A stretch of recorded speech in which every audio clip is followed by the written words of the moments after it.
Good morning all of you. एक बार फिर से आप सभी का वेलकम है हमारे और आपके अपने चैनल पर एक्टिव क्लासेस, जिसमें हमारा जो इनिशिएटिव है, जिसमें हमने लक्ष्य रखा है बेटियों को आत्मनिर्भर बनाना। हर घर में हर लड़की एजुकेटेड होनी चाहिए ताकि वो अपनी लाइफ के अप एंड डाउन्स को फेस कर सके। और सिर्फ लड़कियां ही नहीं, यहाँ पर बात बेटों की भी है, बेटों को भी आत्मनिर्भर बनाना।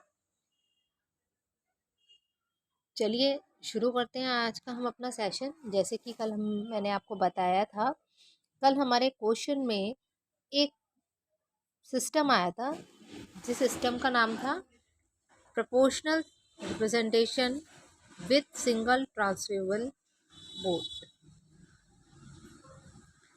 जिसका हिंदी में अर्थ है एकल स्थानांतरित मत। चलिए देखते हैं इसके बारे में हम क्या क्या जान सकते हैं और क्या क्या हम इसके बारे में अपने एग्जाम पॉइंट ऑफ व्यू से इम्पॉर्टेंट टॉपिक्स को डिस्कस कर सकते हैं।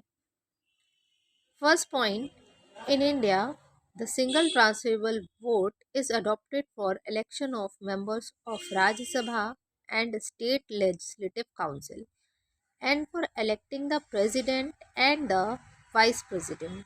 आपने फर्स्ट पॉइंट में देखा होगा, इसमें इस पहले जो पॉइंट हमारा दे रखा है, इसमें हम क्या आपको बताना चाहते हैं कि जो हमारा भारत है, इसमें जो सदस्य चुने जाते हैं, चाहे वह राज्यसभा का सदस्य हो, चाहे वह राज्य विधायी परिषदों का सदस्य हो, चाहे हमारे राष्ट्रपति जी हो, चाहे उपराष्ट्रपति जी हो, उनका जो चुनाव होता है वो होता है एसटीवी प्रणाली के द्वारा। एसटीवी प्रणाली को हम अगर पूर्ण रूप से बोलना चाहें तो क्या बोलेंगे? सिंगल ट्रांसफरेबल वोट, एसटीवी, एकल स्थानांतरित मत। दूसरा आपका जो पॉइंट है, चलिए आते हैं दूसरे पॉइंट की तरफ। Proportional representation means that in order to get elected, the candidate must get a fixed quota of vote. इसका अर्थ है अनुपातिक प्रतिनिधित्व। प्रोपोर्शनल रिप्रेजेंटेशन का मतलब हो जाता है आपका अनुपातिक प्रतिनिधित्व, जिसका अर्थ है कि अगर किसी भी उम्मीदवार को अगर चुना जाएगा, चाहे वो हमारे राज्यसभा का हो, राज्य विधायी परिषद का हो, चाहे उपराष्ट्रपति जी हो हमारे, चाहे वो राष्ट्रपति जी हो, उनको एक निश्चित कोटा में बराबर मत प्राप्त करना आवश्यक होता है। और ये कोटा कितना होता है? जीतने के लिए आवश्यक मतों की जो कुल संख्या होता है, वैध मतों की, जीतने के लिए आवश्यक मतों की संख्या कुल वैध मतों के 50% से अधिक होती है। The number of votes needed to win is one more than 50% of the valid vote. Means अगर किसी को जीतना है तो जो उसके कुल वैध मत होंगे, उस मतों की संख्या का 50% से ज़्यादा। फोर्थ पॉइंट है आपका, फोर्थ पॉइंट है, under the single transfer vote system an elector can indicate more than one preference on his ballot paper। इसका अर्थ है जो मतदाता होते हैं, हमारे जो एसटीवी प्रणाली है, सिंगल ट्रांसफर वोट सिस्टम है, उसके अंतर्गत जो हमारे मतदाता हैं वो अपने मत पत्र पे, जिसे हम बैलेट पेपर बोलते हैं, उस पर एक से अधिक वीरताएं व्यक्त कर सकता है। मीन्स नंबर सिस्टम ही होता है 1 2 3 4। आप किसे फर्स्ट नंबर पे प्रायोरिटी देना चाहते हैं, फिर सेकंड नंबर पे किसे प्रायोरिटी देना चाहते हैं, फिर थर्ड नंबर पे और फोर्थ नंबर पे। ऐसे ही उसमें लिखा गया है कि एक से अधिक वीरताएं, an elector can indicate more than one preference. एक से ज़्यादा व्यक्तियों को आप अपना मत दे सकते हैं। राष्ट्रपति नेक्स्ट है, a proportional representation system with single transferable vote and secret ballot voting is used to elect the president। This mechanism assures that winning candidate receives an absolute majority of the vote. अब कहने का तात्पर्य है यहाँ पर जो हमारे एकल स्थानांतरित मत प्रणाली है, इसके अंतर्गत जो हमारे राष्ट्रपति का चुनाव होता है वो अनुपातिक प्रतिनिधित्व प्रणाली, एकल स्थानांतरित मत और गुप्त दान का उपयोग किया जाता है। इसमें क्या क्या हम लोग यूज कर सकते हैं? Proportional representation system, single transfer vote system and third secret ballot voting. ये 3 तरीके की चुनाव में, राष्ट्रपति जी के चुनाव में उपयोगिताएं होती हैं, उपयोग किया जाता है। This mechanism assures that the winning candidate receives an absolute majority of vote. अब ये जो आपका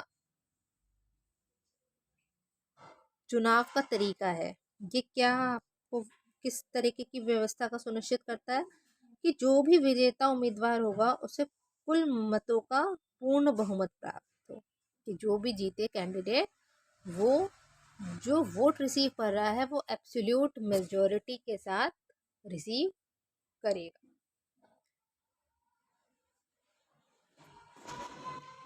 नेक्स्ट है आपका to be declared to the post of president a candidate must receive a certain number of votes. अब राष्ट्रपति के पद के लिए चुने जाने हेतु जो भी उम्मीदवार होगा उसे एक निश्चित संख्या में मत प्राप्त करना, वोटों को हासिल करना अनिवार्य होगा। The quota of the votes is calculated by dividing the total number of valid votes cast by the number of the candidates to be elected. In this case, just one candidate is running for president plus one, then adding to the quotient. अब क्या होता है, जो राष्ट्रपति का पद होता है उसे चुने जाने के लिए जो उम्मीदवार को सबसे पहले तो एक निश्चित संख्या में मत प्राप्त करना अनिवार्य होता है। फिर वोटों का जो कोटा होता है उसकी जो गणना, उसे जो हम काउंट करते हैं वो कैसे काउंट करते हैं? कुल वैध मतों को चुने जाने वाले उम्मीदवारों की संख्या, जितने भी मेंबर्स चुने गए हैं उन्हें हम डिवाइड करते हैं, किससे विभाजित करते हैं? उस प्राप्त भागफल में एक जोड़ दिया जाता है, जो भी उसका क्वोशिएंट आया उसमें हम क्या जोड़ देते हैं? 1 जोड़ देते हैं। Only one ballot paper is used to each member of the electoral college. The voter must express his preferences by marking 1, 2, 3, 4, etc. against the name of the candidate before casting the vote. This means the voter can select as many as candidates as are in the race. अब जो हमारा निर्वाचक मंडल है, जो हमारा electoral college है, इसके प्रत्येक सदस्य को केवल एक ही मत पत्र जारी किया जाता है, मतलब एक ही बैलेट पेपर दिया जाता है। मतदाता को अपने बैलेट पेपर पर उस उम्मीदवार का नाम, सबके नाम लिखे होते हैं, उसके नामों के आगे 1, 2, 3, 4 आदि लिखकर अपनी वीरता व्यक्त करनी होती है। इसका अर्थ है कि मतदाता चुनाव में खड़े सभी उम्मीदवारों के लिए क्रमवार वीरता दे सकता है। चलते हैं नेक्स्ट स्लाइड की तरफ। आप देख सकते हैं यहाँ पे एक छोटी सी बिटिया है, पढ़ रही है। हमें भी अपने घरों की सभी बेटियों को पढ़ाने की तरफ एक ये मुहिम उठानी है कि हमारे हर घर की हर बेटी पढ़ी लिखी बने। In the first phase of the voting, the first preference vote are evaluated. In this phase, if a candidate receives the required quota, he is declared elected. Otherwise, the procedure of transferring votes will begin. अब क्या होता है, जो पहला phase होता है, मतदान का पहला चरण होता है, इसमें प्रथम वीरता वाले मतों को मूल्यांकन किया जाता है। और इस चरण में यदि किसी उम्मीदवार को आवश्यक कोटा प्राप्त होता है तो उसे निर्वाचित घोषित कर दिया जाता है, अन्यथा मतों के हस्तांतरण की प्रक्रिया शुरू की जाती है। हस्तांतरण की प्रक्रिया का मतलब ट्रांसफर करने लगते हैं हम वोट्स को ट्रांसफर करने लगते हैं। Next, the ballot of the candidate who receive the fewest choice votes are invalidated and his second preference votes are moved to other candidate. First preference votes, this procedure is repeated until a candidate is chosen. अब ये बोल रहे हैं कि जो भी हमारा candidate होता है, जो भी हमारा उम्मीदवार होता है, सबसे कम प्रथम वीरता वाले मत प्राप्त होते हैं जिस उम्मीदवार को, उसके मत प्रत अमान्य कर दिए जाते हैं। मतलब जो हमारा कैंडिडेट होगा और जिसे सबसे कम मत मत प्राप्त होंगे, उसका जो बैलेट होता है उसे क्या कर दिया जाता है, अमान्य घोषित कर दिया जाता है और उनके मतों पर दी गई दूसरी वैधता को अन्य उम्मीदवारों के प्रथम वैधता के मतों को जोड़ दिया जाता है और जो दूसरे उम्मीदवार होते हैं इनके वोट्स को ट्रांसफर करके उनके वोट्स में जोड़ दिया जाता है। और ये प्रोसीजर जो है, ये जो प्रतिक्रिया है, तब तक दोहरा जाती है जब तक किसी एक उम्मीदवार का चयन नहीं हो जाता है। फिर नेक्स्ट पॉइंट है आपका last point, excess or rejected votes which would otherwise be wasted are transferred to the candidate as based on the preferences as candidates are elected or removed throughout the count, generating consensus grouping that elect the remaining candidates.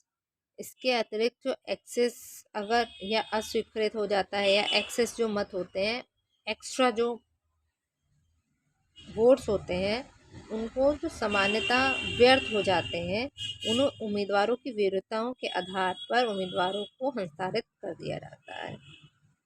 जब कोई भी उम्मीदवार निर्वाचित होता है या गिनती के दौरान बाहर किया जाता है, इससे एक सहमति आधारित समूह तैयार होता है जो विशेष उम्मीदवारों का चुनाव सुनिश्चित कर सकता है। ये था हमारा proportional representation system with single transfer vote. यहाँ पे ये वीडियो समाप्त होती है। आज कोशिश करूँगी मैं आपके लिए स्टैटिक जीके का पार्ट लेकर आऊँ। तब तक के लिए एक छोटी सी कुछ चंद लाइनें हैं जो ये बेटिया बुक में हाथ लेकर बैठी हुई है, जिसके नीचे क्लव्य लिखा है।